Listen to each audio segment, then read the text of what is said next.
हमें प्रकृति में जो हमें इन 5 इंद्रियों से दिखता नहीं है, उसको भी शामिल करना चाहिए।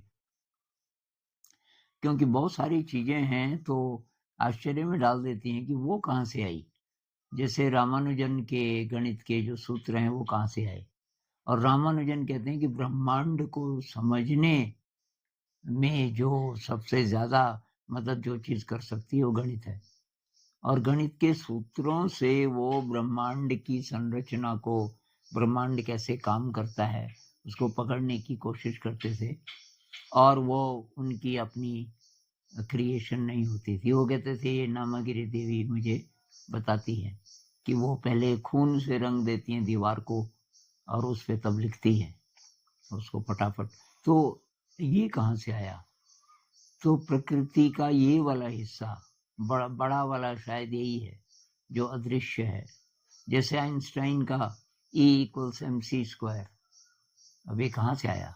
ये तो अगर हम कहें कि प्रकृति से आया, तो प्रकृति में हमें उन जगतों को या उस रियलिटी को भी शामिल करना पड़ेगा जो कि अदृश्य है, दूसरा डिमेंशन कह लो।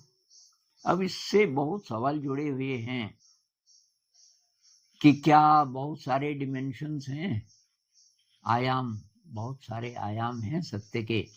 मतलब एक तो ये दुनिया है हमारी 3 डिमेंशनल, मतलब लंबाई, चौड़ाई, मोटाई। कोई लोग कहते हैं कि टाइम को भी जोड़ना चाहिए डिमेंशन में, तो तभी विचार ही हुए। लेकिन और पृथ्वियाँ या और जगत ऐसे हो सकते हैं क्या जो किसी दूसरे पदार्थ के बने हों, इन एटम्स के नहीं? तो अगर ऐसा है तो पता नहीं क्या क्या सत्य है, और पता नहीं क्या क्या हमारी पकड़ में आ सकता है। तो बहुत बड़ा आश्चर्य है, प्रकृति ही कितनी है, बहुत बड़ा आश्चर्य है।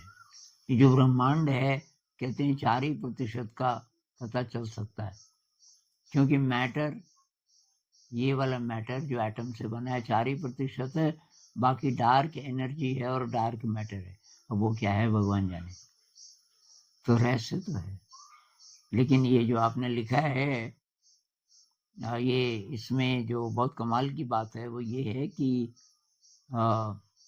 आपका मन ऐसी भाव दशा में चला जाता है कि आपको प्रकृति विचित्र लगने लगती है, आपको आश्चर्य होने लगता है।